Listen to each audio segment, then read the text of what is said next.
सभी सुनने वालों का स्वागत है। आज हम एक बहुत ही खास त्योहार पर बात करने वाले हैं, धनतेरस। इसे धन त्रयोदशी भी कहते हैं और ये सिर्फ दिवाली का पहला दिन नहीं है, इसका अपना एक अलग गहरा महत्व है। हमारे पास जो जानकारी है, जो स्रोत है, वो बताते हैं कि ये दिन क्यों महत्वपूर्ण है, इसकी रस्में क्या है और हाँ, सबसे जरूरी, कौन से देवी देवता इस दिन पूजे जाते हैं। तो आज हम यही समझने की कोशिश करेंगे कि धनतेरस असल में है क्या, क्यों मनाते हैं इसे, और दो बहुत महत्वपूर्ण देवता भगवान धन्वंतरी और भगवान कुबेर, उनकी कहानियों को, उनके महत्व को थोड़ा और करीब से जानने की कोशिश करेंगे। ठीक है, तो शुरू करें। सबसे पहले ये मनाया कब जाता है? ये कार्तिक महीने में आता है, कृष्ण पक्ष की 13वीं तिथि को, मतलब त्रयोदशी। अच्छा, त्रयोदशी, 13वां दिन। पर इस 13वें दिन में ऐसा क्या हुआ था कि ये इतना बड़ा त्योहार बन गया? हाँ, यहीं से इसकी सबसे मुख्य कहानी जुड़ी है। सबसे ज्यादा जो मान्यता है वो है भगवान धन्वंतरी के प्रकट होने की। वो जो समुद्र मंथन की प्रसिद्ध कथा है ना? हाँ, बिल्कुल। उसी मंथन से बहुत सी अद्भुत चीजों के साथ भगवान धन्वंतरी निकले थे और उनके हाथ में था अमृत से भरा हुआ एक कलश।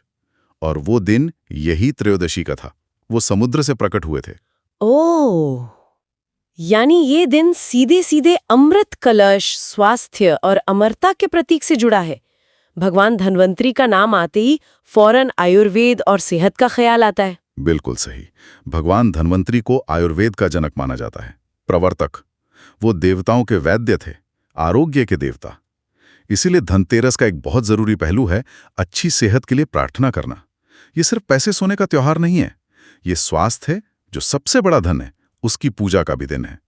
उनका वो अमृत कलश लेकर आना, वो इसी बात का प्रतीक है कि भाई स्वास्थ्य ही असली अमृत है। ये तो बड़ी दिलचस्प बात है कि शुरुआत स्वास्थ्य से हुई, लेकिन आमतौर पर जैसे ही धनतेरस का नाम आता है ना, लोगों के दिमाग में फौरन खरीदारी आती है। सोना, चांदी, बर्तन, मतलब धन और समृद्धि।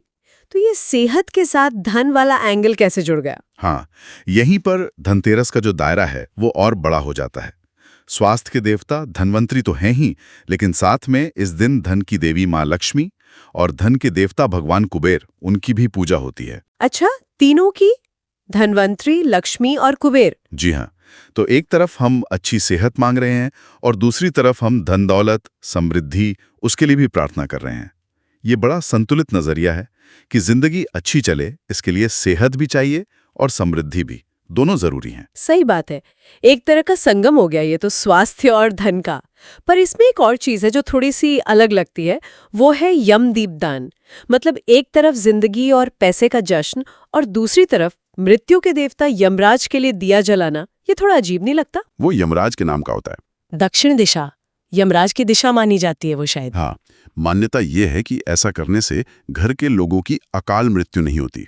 यमराज उन्हें लंबी उम्र का वरदान देते हैं। तो यहाँ बात ये नहीं है कि हम मौत से डर रहे हैं, बल्कि हम जीवन का जश्न मनाते हुए भी इस सच्चाई को स्वीकार कर रहे हैं कि जीवन नश्वर है। हम यमराज का आदर करके उनसे बस कृपा मांग रहे हैं कि वो हमें असमय ना ले जाएं। ये जीवन के पूरे चक्र को, जन्म, जीवन, मृत्यु, उसको सम्मान देना है। तो ये विरोध नहीं है, ये जिंदगी की पूरी तस्वीर को देखना है। ये तो बहुत ही गहरा मतलब निकल कर आया। मतलब धनतेरस एक ही दिन में सेहत, पैसा और जिंदगी की नश्वरता सब पर सोचने का मौका देता है। अच्छा, अब आते हैं इसकी सबसे पॉपुलर परंपरा पर, खरीदारी। इस दिन कुछ ना कुछ खरीदना तो जैसे रिवाज ही बन गया है, खासकर बर्तन। क्यों? बर्तन क्यों? इसका सीधा कनेक्शन है भगवान धन्वंतरी के अमृत कलश से। ओह! जैसे वो अमृत का बर्तन, मतलब कलश लेकर आए थे, उसी के प्रतीक के तौर पर इस दिन नए बर्तन खरीदना बहुत शुभ माना जाता है। अच्छा। ये बर्तन सिर्फ बर्तन नहीं है, ये घर में अच्छी सेहत, सौभाग्य, पैसा लाने वाले सिंबल की तरह देखे जाते हैं। और खास तौर पर पीतल और चांदी के बर्तन, ये धातुएं वैसे भी शुभ मानी जाती हैं। हाँ, पूजा वगैरह में इस्तेमाल होती है। बिल्कुल। तो ये एक तरह से उस दिव्य कलश का अपने घर में स्वागत करना है। बर्तनों के अलावा सोना, चांदी, नए कपड़े और झाड़ू भी। झाड़ू क्यों खरीदते हैं इससे? देखिए, भावना सबके पीछे वही है, घर में शुभ चीजें आए, समृद्धि बढ़े।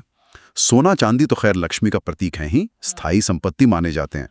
नए कपड़े वो उत्सव का माहौल बनाते हैं, नई शुरुआत का प्रतीक है। और झाड़ू? झाड़ू का खरीदना भी बड़ा सिंबॉलिक है।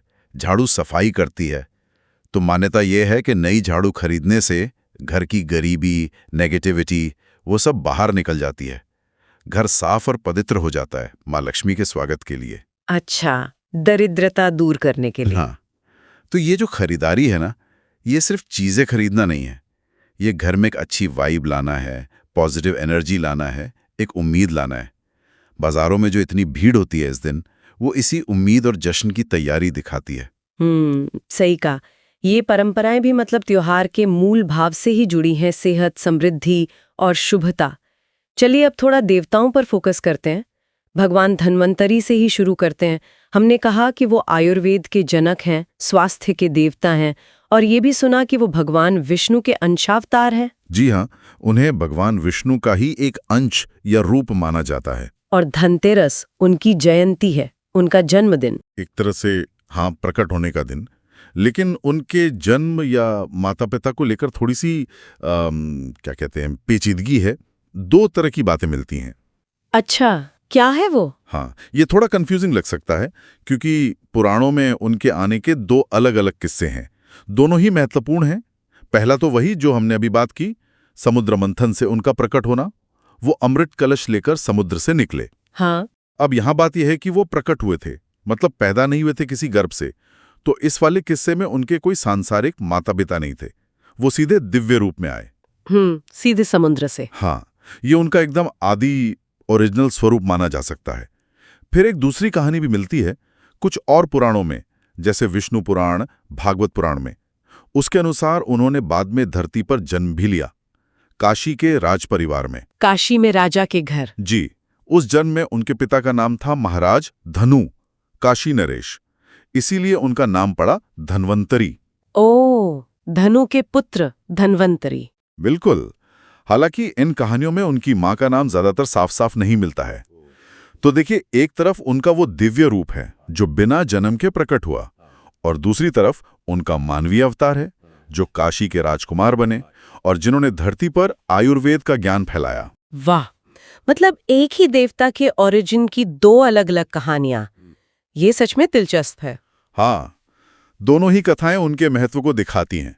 वो दिव्य भी हैं और लौकिक भी। ठीक है, अब बात करते हैं दूसरे देवता की, जिनका जिक्र धनतेरस पर जरूरी है, भगवान कुबेर। हम सब उन्हें धन के देवता के तौर पर जानते हैं। धनेश कहते हैं उन्हें, धन के स्वामी। लेकिन क्या बस इतना ही है? नहीं नहीं, भगवान कुबेर का रोल इससे कहीं ज्यादा बड़ा और मजेदार है। हाँ, वो धन, दौलत, समृद्धि के देवता तो हैं ही, इसमें कोई शक नहीं। लेकिन वो यक्षों के राजा भी हैं। यक्ष एक तरह की सेमी डिवाइन प्रजाति होती है जो अक्सर खजानों और प्रकृति की दौलत से जुड़ी होती है। यक्षों के राजा? जी, और इसके अलावा वो 8 दिशाओं के रक्षक भी हैं, दिक्पाल। उनमें से वो उत्तर दिशा के दिक्पाल हैं। उत्तर दिशा के? और एक बहुत जरूरी बात, वो भगवान शिव के बहुत बड़े भक्त थे। कहते हैं कि शिव जी उनकी भक्ति से इतने खुश हुए कि उन्होंने ही कुबेर को देवताओं का खजांची बना दिया, कोषाध्यक्ष, ट्रेजरर ऑफ गॉड्स। देवताओं के कोषाध्यक्ष? अरे वाह, तो फिर तो लक्ष्मी जी के साथ उनकी पूजा होना और भी लॉजिकल लगता है। लक्ष्मी जी धन देती हैं और कुबेर उस धन को संभालते हैं, मैनेज करते हैं। बिल्कुल सही पकड़ा आपने। यही कारण है कि धनतेरस और दिवाली पर मां लक्ष्मी के साथ भगवान कुबेर की पूजा भी खास तौर पर की जाती है। ये दिखाता है कि हमें सिर्फ धन कमाना नहीं है, बल्कि उसे सहेजना भी है, सही तरीके से इस्तेमाल भी करना है। दोनों जरूरी हैं। उनके परिवार के बारे में क्या पता है? उनके माता पिता कौन थे? देखिए, उनकी वंशावली भी बड़ी प्रतिष्ठित है। उनके पिता थे ऋषि विश्रमा, जो खुद महान ऋषि पुलस्त्य के बेटे थे। ऋषि विश्रवा? हाँ, और कुबेर की मां का नाम इड़विड़ा या देववर्णिनी बताया जाता है।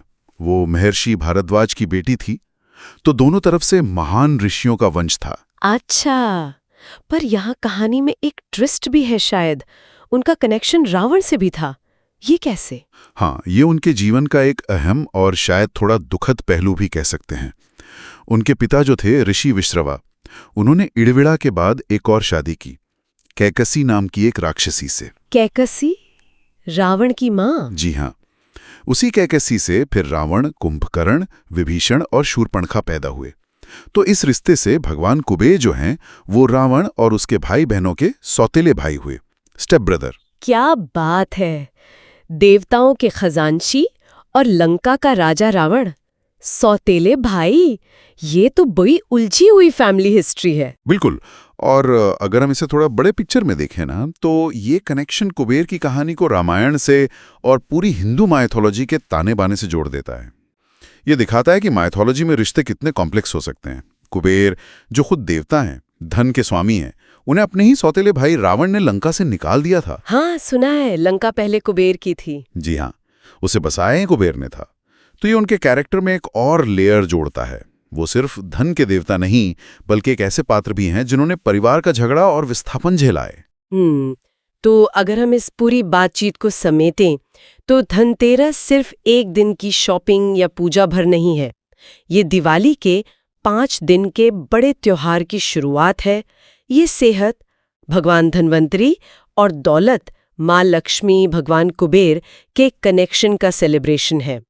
इसमें यम दीपदान के जरिए हम जिंदगी की अनिश्चितता को मानते हुए लंबी उम्र की दुआ भी करते हैं। और जो रस्में हैं, जैसे बर्तन खरीदना, सोना चांदी खरीदना, झाड़ू खरीदना, वो भी इन्हीं गहरे मतलबों से जुड़ी हुई हैं। एकदम सही कहा आपने। और हमने ये भी देखा कि कैसे इन मुख्य देवताओं की अपनी कहानियां भी कितनी परतदार हैं, सीधी नहीं है। भगवान धन्वंतरी का वो दोहरा ओरिजिन, समुद्र से प्रकट होना और काशी में जन्म लेना, उनके दिव्य और सांसारिक दोनों तरह के महत्व को दिखाता है। और उधर भगवान कुबेर, जो इतने धन के मालिक हैं, उनका अपना फैमिली बैकग्राउंड कितना कॉम्प्लिकेटेड है, खासकर रावण के साथ उनका रिश्ता। ये कहानियां सिर्फ कहानियां नहीं हैं, ये हमें त्योहार के सिंबल्स को, उसके मैसेज को और गहराई से समझने में मदद करती हैं। ये दिखाती हैं कि कैसे जिंदगी के अलग अलग पहलू, सेहत, पैसा, ड्यूटी, फैमिली, यहाँ तक कि मौत का ख्याल भी, सब इस एक दिन के उत्सव में एक साथ बुने हुए हैं। ये वाकई सोचने वाली बात है। और पता है, मेरे मन में एक आखिरी विचार आ रहा है। अगर हम सोचें कि भगवान धन्वंतरी समुद्र मंथन जैसे इतने बड़े हंगामे और संघर्ष से अमृत जैसा कीमती स्वास्थ्य लेकर निकले, और भगवान कुबेर, जो देवताओं का इतना खजाना संभालते हैं, उनके अपने परिवार के रिश्ते इतने उलझे हुए थे, तो क्या धनतेरस हमें कहीं ना कहीं ये भी याद दिलाता है कि जिंदगी के जो बड़े आशीर्वाद हैं, चाहे वो सेहत हो या दौलत, वो अक्सर बहुत अप्रत्याशित या कहें कि मुश्किल हालात से, संघर्ष से ही पैदा होते हैं। उनकी अपनी एक कहानी होती है जो हमेशा सीधी या आसान नहीं होती। क्या ऐसा हो सकता है? वाह, ये तो बहुत ही दिलचस्प और गहरा पॉइंट है। उत्पत्ति, आशीर्वाद और जटिलता, इनके बीच का रिश्ता। हाँ, ये बिल्कुल सोचने लायक बात है। ये इस त्योहार की समझ को एक और लेवल पर ले जाती है। बिल्कुल। तो इसी विचार के साथ आज की ये चर्चा हम यहीं खत्म करते हैं।